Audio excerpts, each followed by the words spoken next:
तना, डालियां, पत्ते सब कुछ कड़वे निकले, क्योंकि बीज कड़वा था। हम भी अगर अपनी भावनाओं में कड़वे बीज बोएंगे तो विचार, वाणी, व्यवहार सब कुछ कड़वे होते चले जाएंगे। और अगर हम अपने भावों को सदा शुभ रखेंगे तो हमारा आभा मंडल भी निर्मल रहेगा, हमारा औरों भी प्रभावशाली रहेगा, हमारी वाणी व्यवहार भी प्रभावशाली रहेंगे। इसलिए जरूरी है कि इंसान अपने भाव दशाओं को सदा बेहतर रखे। मेरी समझ से यदि एक बहुरानी अपने सास के प्रति और एक सास अपनी बहुरानी के प्रति शुभ भाव रखती है तो ऐसा शुभ भाव रखना उसके जीवन का पुण्य है।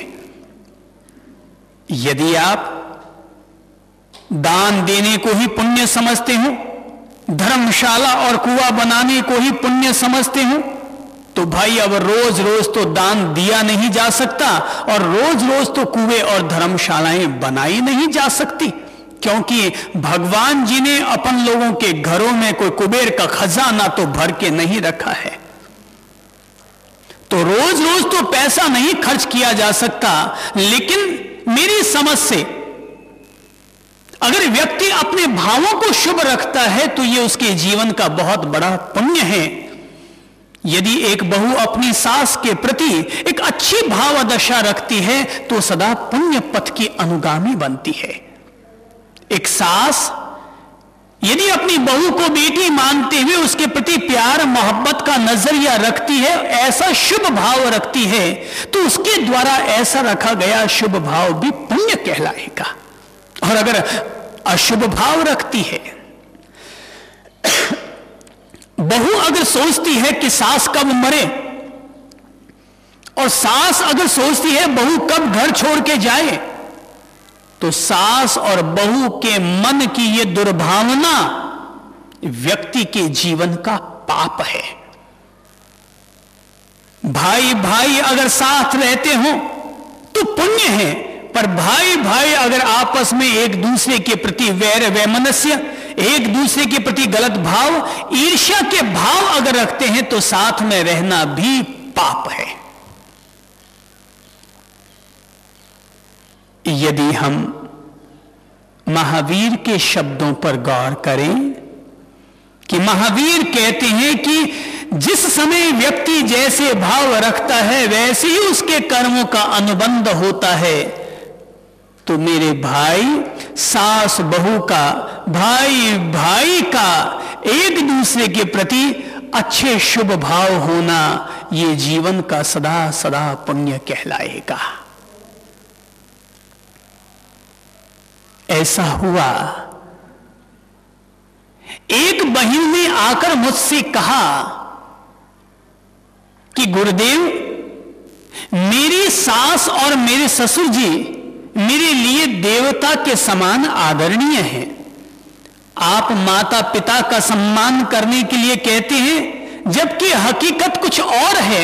हमारे घर में हमारे सास ससुर ही हमारे माता पिता हैं और वो हम बच्चों का पूरा मान और सम्मान करते हैं। वो हमारे लिए किसी कुल देवता की तरह आदरणीय है। मैंने पूछा, बहन आखिर वो क्या वजह है कि जिसके चलते आप कह रही हैं कि आपके माता पिता कुल देवता की तरह आदरणीय हैं? आपके माता पिता सास ससुर हैं कहां? तो झट से उन्होंने कहा, बहन ने, कि मेरे सास ससुर रहते तो मेरे बड़े जेठ साहब के यहां हैं, अर्थात अपने बड़े बेटे के यहां पर मेरे सास ससुर जी रहते हैं। 10 महीने वहां रहते हैं और 2 महीने हमारे यहां रहते हैं। तो मैंने कहा, तो क्या आप इसलिए कहते हैं कि वो हमारे लिए आदरणीय हैं क्योंकि 10 महीने वहां रहते हैं ताकि बला टली? बहुरानी ने कहा, भगवान ऐसी बात नहीं है। बात दरअसल यह है कि हमारे माता पिता बड़े बेटे के पास रहते हैं। उसकी वजह यह है कि वो जहां रहते हैं उसके पास में मंदिर है, स्थानक है, गुरुजनों का निवास रहता है, तो उनको पूरा धर्म लाभ मिल सके इसलिए वो वहां पर रहते हैं। हम लोग एक छोटे से शहर में रहते हैं, वहां पर हमारे घर के आसपास में न मंदिर की व्यवस्था है, न कोई स्थानक उपाश्रय या मठ है, आश्रम है कि जहां जाकर माता पिता सास ससुर जी अपनी धर्म आराधना कर सके। लेकिन हमारे सास ससुर साल में 2 महीने के लिए हमारे यहां आते हैं और 2 महीने हम सब लोग साथ रहते हैं। और जिस दिन सास ससुर आते हैं उस दिन से ही उनके कुल देवता होने का हमें एहसास होने लग जाता है। और जैसे ही वो आते हैं तो आते ही मेहमान की तरह घर में प्रवेश नहीं करते, वरन सास सीधी रसोई घर में आती है और आते ही कहती है, बेटा आज हम आ गए हैं, अब 2 महीने के लिए तुम्हें रसोई घर में आने की जरूरत नहीं है, अब तुम 2 महीने आराम करो। मैं कहती हूं, मम्मी जी आप ये कैसी बात कर रही हैं, मैं बहू हूं और बहू के रहते हुए सास खाना बनाए, ये कौन सी शोभा की बात हुई। तो मेरी सासू मां मुझसे कहती है कि बेटा तुमने तो मेरे बेटे को संभाल लिया, 10 महीने तू मेरे बेटे को संभालती है, कम से कम 2 महीने तो मैं तुम्हें संभाल लूं। अगर तू ना आती तो मेरे बेटे को मुझे ही संभालना पड़ता, पर तू आ गई तो 10 महीने अब तू संभाल लेती है, तो 2 महीने तो मुझे भी तुम्हें संभालना चाहिए। अरे 10 महीने तू मेरे बेटे को गरम गरम फुलके और गरम गरम खाना खिलाती है, कम से कम 2 महीने आकर के तो मैं भी तेरा लाड कर दूं और तुझे भी गरम गरम खाना अपने हाथों से बनाकर खिला दूं।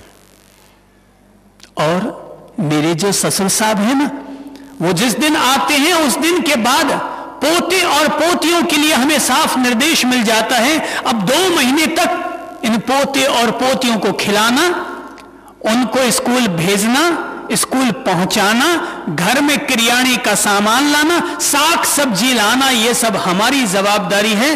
तुम तो बेटा 10 महीने तक मेहनत कर लेते हो, ऑफिस की मेहनत, घर की मेहनत, हम तो फ्री हैं, रिटायर्ड हैं, मस्ती लेते हैं, तो 2 महीने अब तुम्हारे यहां आए हैं, तो यहां कोई मंदिर तो है नहीं, महाराज तो कोई रहते नहीं हैं, तो पोते पोतियों के बीच में लाड दुलार में अपना 2 महीने का समय गुजारेंगे।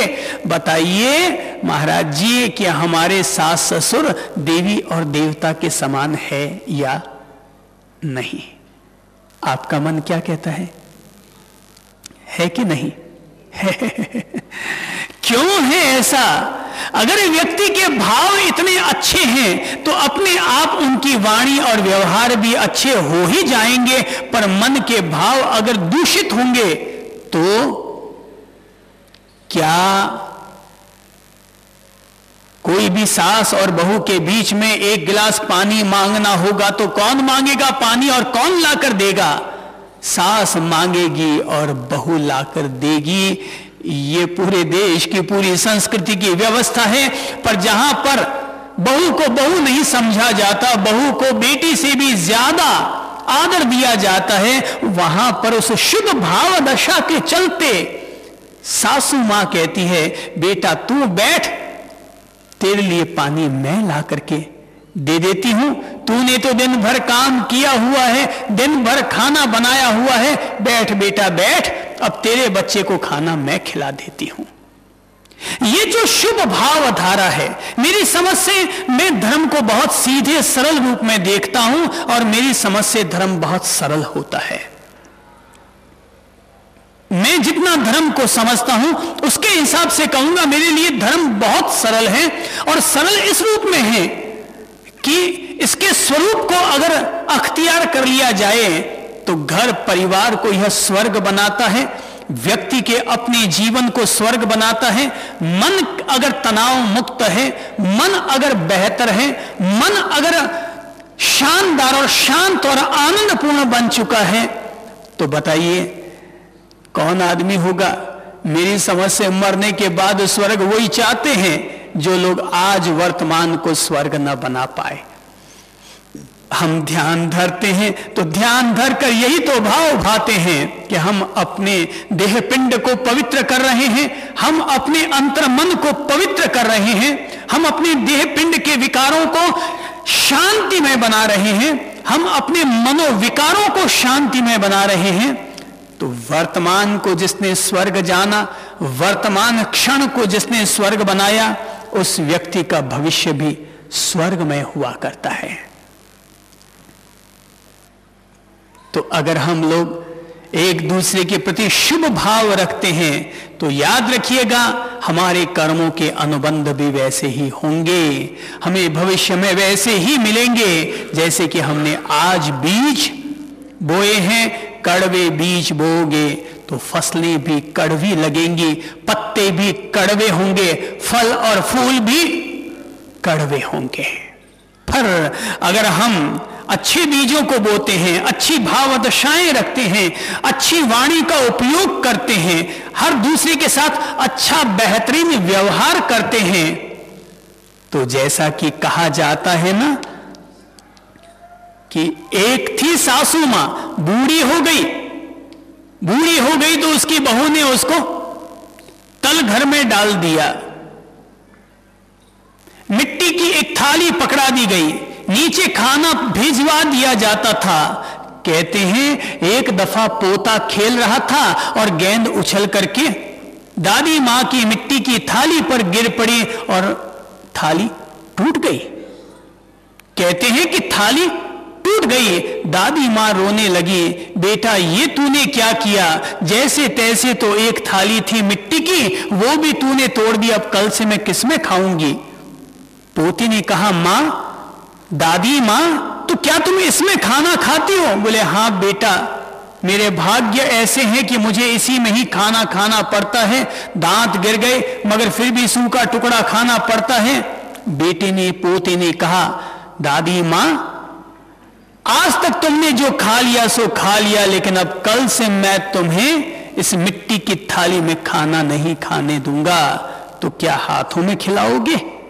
अरे नहीं दादी मां, अब देखो कल क्या होता है। और ये सोचकर उसने झट से मिट्टी की वो ठीकरियां इकट्ठी की, कपड़े में लपेटा, अपनी मम्मी के पास गया और जाकर कहने लगा मां जरा अलमारी की चाबी देना।